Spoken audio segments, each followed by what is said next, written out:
Good morning guys. Movie మాత్రం అదిరిపోయింది guys. Fans విపరీతంగా ఎంజాయ్ చేస్తారు.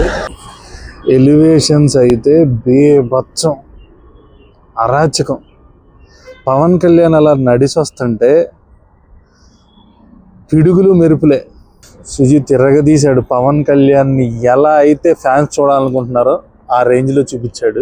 మూవీకి మెయిన్ హీరో పవన్ కళ్యాణ్ అయితే సెకండ్ హీరో తమన్ ఆ రేంజ్లో ఇచ్చాడు. బీజిఎం చెత్త కొట్టేశాడు అంతే. డ్రామా ఎక్స్పెక్ట్ చేసి, ఫన్ ఎక్స్పెక్ట్ చేసి మూవీకి వెళ్ళొద్దు. మీకు ముందే తెలుసు స్టోరీ, మాఫియా బ్యాక్గ్రౌండ్ రన్ అవుతుంది.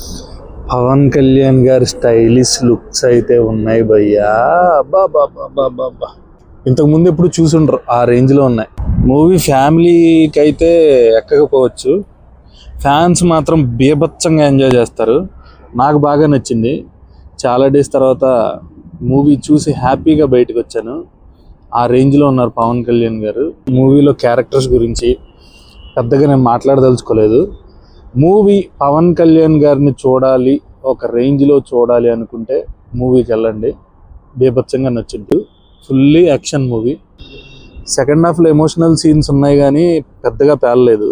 సెకండ్ హాఫ్ స్టార్ట్ అయ్యాక ఫ్లాష్ బ్యాక్లో మూవీ కొంచెం స్లో అనిపించింది. నేనైతే నైట్ థియేటర్లో బాగా ఎంజాయ్ చేశా. మల్టీప్లెక్స్లో చూసినా సరే సింగిల్ స్క్రీన్ రేంజ్లో అరుపులు గోలలో కళ్యాణ్ గారి ఎలివేషన్స్ ఆ రేంజ్లో ఉన్నాయి. చాలా స్టైలిష్గా చూపించారు పవన్ కళ్యాణ్ గారిని. నైట్ నా స్టేటస్ చూసి పొద్దునకే బోల్డ్ అని మెసేజెస్ వచ్చినాయి, మూవీ చూస్తే రివ్యూ ఏదని. టెక్నికల్ ఇష్యూస్ వల్ల, అంటే నెట్వర్క్ వైఫై లేకపోవడం వల్ల నైట్ పెట్టలేకపోయా. ఇప్పుడు హైవే మీద ఆగి రివ్యూ చెప్తున్నా. మీరు నన్ను ఇంకా సపోర్ట్ చేస్తే ఇంకా అప్డేటెడ్గా ఉంటా. Sorry for the late. Tata bye.